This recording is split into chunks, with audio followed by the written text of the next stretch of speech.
Dalam sejarah Islam, kucing memiliki keistimewaan yang sangat luar biasa. Baginda Nabi Muhammad SAW berpesan kepada para sahabatnya di mimbar untuk menyayangi dan menjaga kucing peliharaannya layaknya menyayangi keluarga sendiri. Diceritakan dalam suatu kisah, Nabi Muhammad SAW memiliki seekor kucing yang diberi nama Muza. Suatu saat, dikala Rasulullah hendak mengambil jubahnya, ditemuinya Muza sedang tidur di atas jubahnya. Karena tak ingin mengganggu hewan kesayangannya itu, Rasulullah pun memotong belahan jubah yang ditiduri oleh Muza dan membiarkan kucingnya itu tidur dengan pulas tanpa terganggu sedikit pun. Ketika Nabi Muhammad SAW kembali ke rumah, Muza nampak sudah terbangun dan merunduk sujud kepada majikannya. Sebagai balasannya, Rasulullah pun menyatakan kasih sayangnya dengan mengelus lembut ke badan kucing itu sebanyak 3 kali.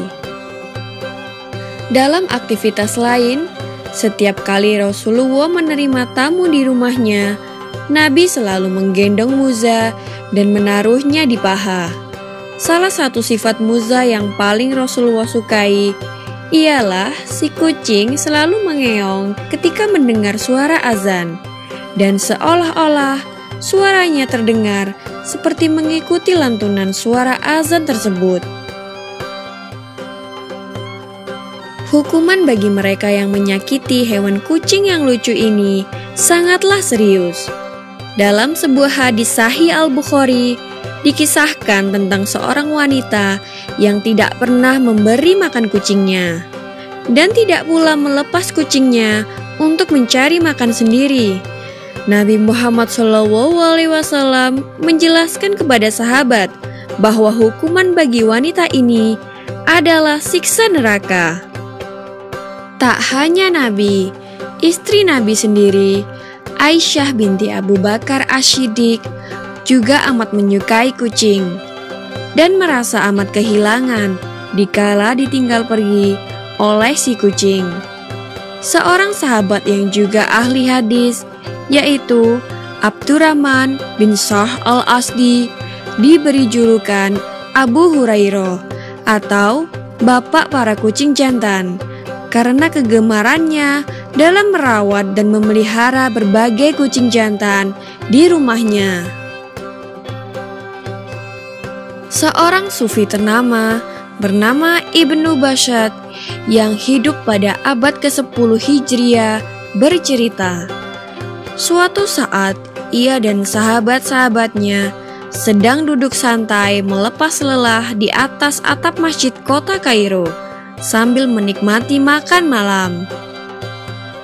Ketika seekor kucing melewatinya, Ibnu Bashad memberi sepotong daging kepada kucing itu. Namun tak lama kemudian, kucing itu kembali lagi.